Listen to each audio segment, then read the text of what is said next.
12 Political Science, Chapter 1st, Challenges of Nation Building. There are few points. Challenges for the new nations, 3 challenges: partitions, displacement, rehabilitations, process of partitions. जैसा कि हम देख रहे हैं कि ये चैलेंजेस ऑफ नेशन बिल्डिंग कि किसी भी देश को जब आज़ाद होता है तो उसके सामने कितने प्रकार के चैलेंजेस उसको फेस करना पड़ते हैं, ख़ास तौर से उस देश को जो कि गुलाम है। और जब उसको आज़ादी मिलती तो वहाँ पर क्या क्या प्रॉब्लम्स उसको फेस करना, क्योंकि अंग्रेज़ जब थे, ब्रिटिश जब हमारे यहाँ पर थे, ब्रिटिश रूल जब था तो उन्होंने हमारा देश को पूरा खोखला कर दिया था, बिल्कुल एम्प्टी करके गए थे। यहाँ से जब जा रहे तब कुछ भी दे करके नहीं गए थे, खाली देश, भुखमरी, बेकारी, बेरोजगारी, ये देकर गए थे। तो अब कोई भी देश जब बना है, ख़ास तौर से इंडिया का जो डेवलपमेंट है या इंडिया का जो डिवीज़न हुआ है वो रिलीजन्स के आधार पर हुआ है कि इंडियन कल्चर में मुस्लिम्स और हिंदूस ये 2 अलग अलग कल्चर थे, और उसमें ही जाकर के मुस्लिम्स ने अपना रूल, अपना शासन, अपनी कंट्री को आज़ाद करने के लिए उन्होंने जो प्रयास किए तो उन्होंने डिमांड की कि हमको हमारा देश दिया जाए। तो 2 नेशन थ्योरी यहाँ पर इन्वॉल्व हो रही है।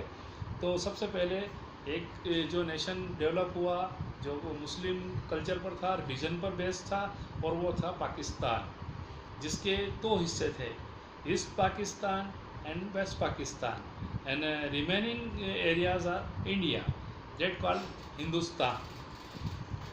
Challenges for the new nations, 14 and 15 August midnight, 14-15 August midnight,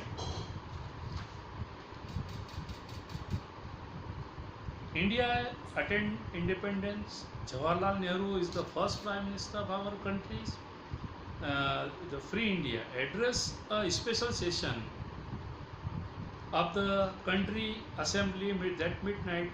This was the famous Trusty with Destiny speech, उनकी जो प्रसिद्ध एक स्पीच थी राष्ट्र को संबोधन को लेकर के रात के मध्य रात्रि के समय, वो आज भी हमारे इतिहास में कॉन्स्टिट्यूशन में उसका एक हिस्सा हमको देखने को मिलता है। अब हमारे देश के सामने जो 3 चैलेंजेस जो मेनली थे, वे 3 चैलेंजेस कौन कौन से थे? 3 challenges. The first and the immediate challenges was to shape a nation that was united, yet accommodative of the diversity in our society. अब सबसे पहले जो पहला हमारा देश में था कि हमारा देश को एक रूप में ही लागू किया जाए, क्योंकि India many cultures, many religions और कई कास्टिज्म और कई चीज़ों से जुड़ा हुआ कई धर्मों का देश है।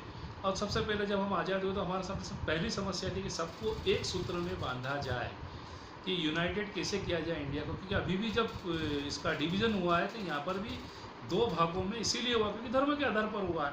तो कहीं ऐसा ना हो कि बचे हुए लोग जो हैं कहीं वो विद्रोह ना कर दें और कहीं देश में फिर से एक नई समस्या खड़ी। सबसे पहले सबको एक करना, एक रूपता में लाना और एक संगठन के रूप में, एक राष्ट्र के रूप में, एक नेशन का निर्माण करना, ये हमारा फर्स्ट चैलेंज था।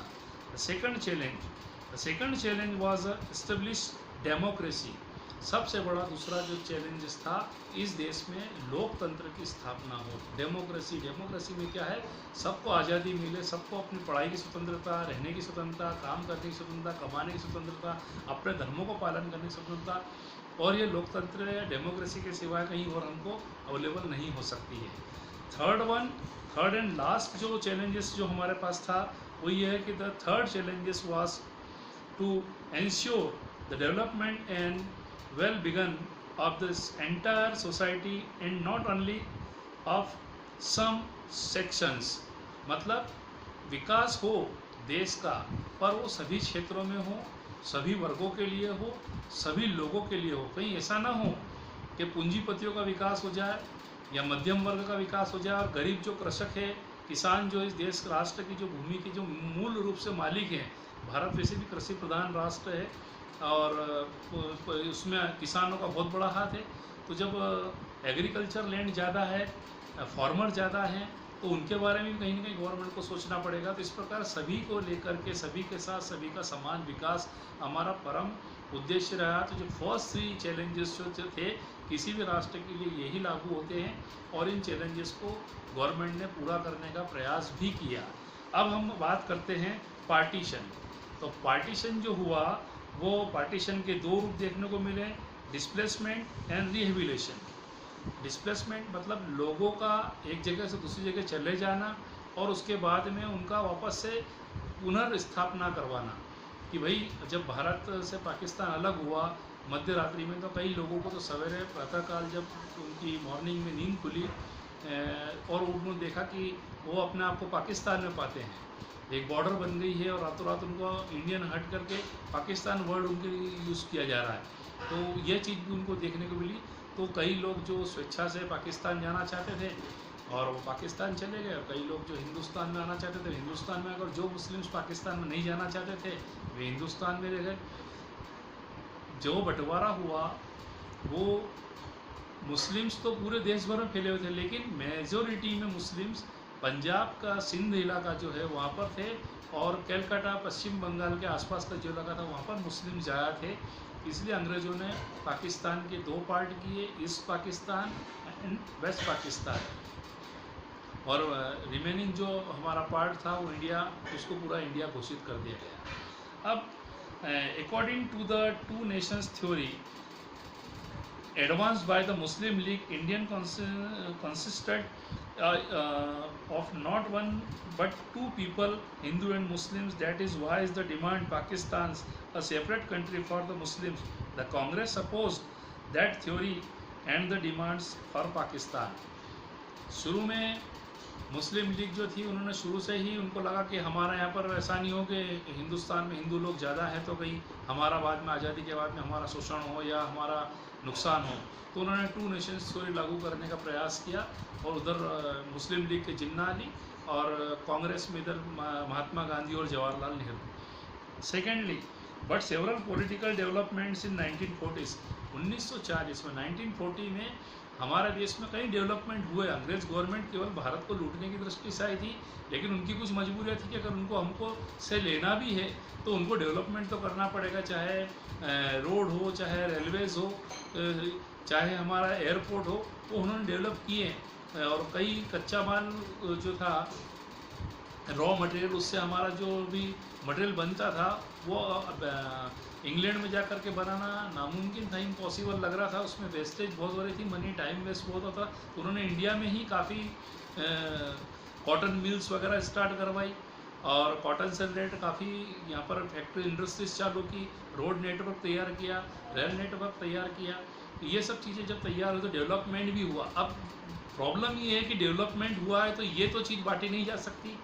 जो जहाँ पर है, चाहे वो लाहौर पाकिस्तान में हो, चाहे इंडिया दिल्ली में हो, उसको उठा कर तो लेके नहीं जा सकता। तो ये भी मेन प्रॉब्लम पार्टीशन में हमारे यहाँ पर आई। अब उसके लिए हमको प्रॉपर्टीज़ बंटवारा की जो बात हो रही है उसकी बात हुई है। थर्ड जो हमारे पास है प्रोसेस ऑफ पार्टीशन। अब जो प्रोसेस ऑफ पार्टीशन था वो क्या था? The idea might appear simple but is presented all kinds of difficulties. बहुत सिंपल आइडिया का बंटवारा कर दो, तो बंटवारा करना, बोलना वर्ड बहुत सिंपल है, लेकिन उसको जब बांटने की स्थिति आती है तो बंटवारा बहुत सारे कंडीशंस तैयार होती साथ में कि ये उसका, ये मेरा, ये ऐसे कैसे किया जाए, ये मेन चीज़। First of all there was no single belt of Muslim majority there are in British India. जब ब्रिटिश इंडिया था, मैंने भी आपको जस्ट कुछ फ्यू सेकंड्स पहले मैंने आपको बताया कि मुस्लिम्स पूरे देश भर में फैले थे, कोई पर्टिकुलर उनका जगह नहीं थी कि क्या यहाँ उत्तर भारत में रह रहे हैं या पूर्व भारत में, ईस्ट कंट्री के हिस्से में, वेस्ट में, नॉर्थ में, ऑल ओवर इंडिया में वो लोग फैले हुए थे। Second, not all Muslims majority areas wanted to be in Pakistan. दूसरा, जो मुस्लिम्स एरिया जो है उनको पूरे को पाकिस्तान नहीं बनाया सकती, 10-20 देश बन गए अलग अलग, ये main problem. The third problems was that two of the Muslims majority provinces of British India, Punjab and Bengal had very large areas where the non-Muslims were in majority. अब पंजाब और बंगाल में भी ऐसे हिस्से भी थे जहाँ पर मुस्लिम्स तो बहुत थे, लेकिन वहाँ पर नॉन मुस्लिम्स ही बहुत ज़्यादा मेजोरिटी में थे। पंजाब में पंजाबी और बंगाल में बंगाली। तो बंगाल के भी दो हिस्से हुए, east Bengal and west Bengal. East Bengal east Pakistan बना और वेस्ट बंगाल इंडिया का वेस्ट बंगाल बना। उसी प्रकार पंजाब का जो हिस्सा था, तो ईस्ट पंजाब इंडिया के इसमें इन्वॉल्व हुआ और वेस्ट पंजाब पाकिस्तान का वेस्ट पाकिस्तान में डेवलप हुआ। तो आई थिंक आपको ये मेरे टॉपिक्स मैंने जो एक्सप्लेन किया आपको इस लेसन से रिलेटेड समझ में आए होंगे। तो आज हमारा ये चैप्टर इस पार्ट के इन्हीं 3-4 पॉइंटों तक था मोस्टली, और इसी को आपको मेरे को एक्सप्लेन करना था। आई थिंक आप लोगों को काफ़ी समझ में आया होगा। इससे रिलेटेड आपको और ज़्यादा डिटेल्स आपको चाहिए तो आप इसको बुक भी स्टडी कर सकते हैं, रीड कर सकते हैं। Okay, thank you.